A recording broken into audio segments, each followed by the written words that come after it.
derrière la religion du chiffre, derrière tout l'édifice de nos représentations statistiques et comptables, alors il y a la religion du marché qui, par principe, a raison. Du marché qui peut résoudre tous les problèmes et donner le vrai prix à chaque chose.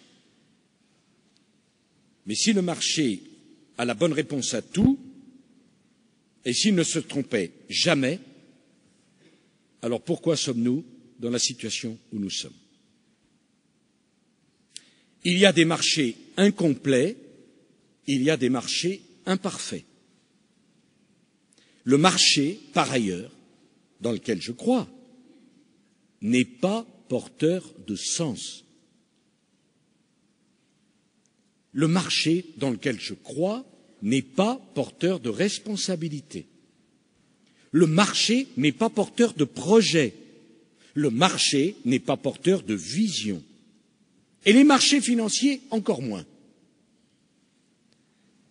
On ne sait pas la valeur d'un actif parce que le marché donne un prix toutes les secondes. C'est même le contraire.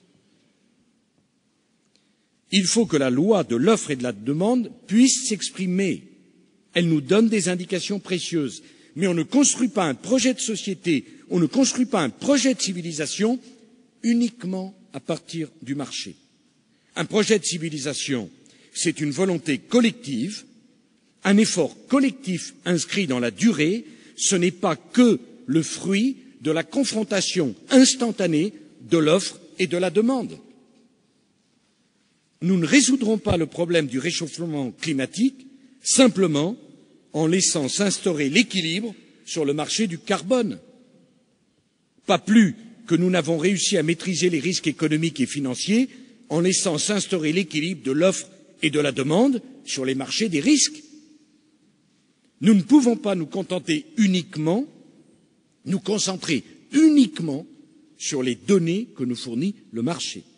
À force de faire comme si toute la vérité était dans le marché, eh bien on a fini par le croire. Mais si c'était vrai, nous n'en serions pas où nous en sommes aujourd'hui.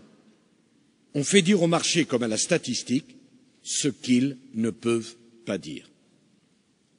Alors ma conviction, c'est que désormais, ça ne sera plus possible. Votre rapport, Joseph, ne nous dit pas où est la vérité.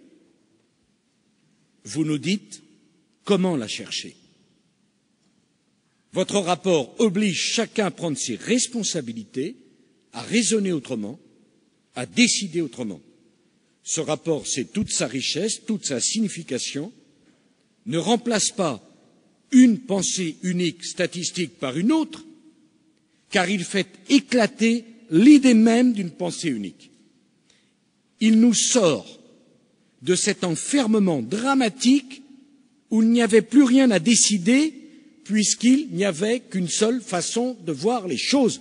On se demande même comment on a pu garder des élections.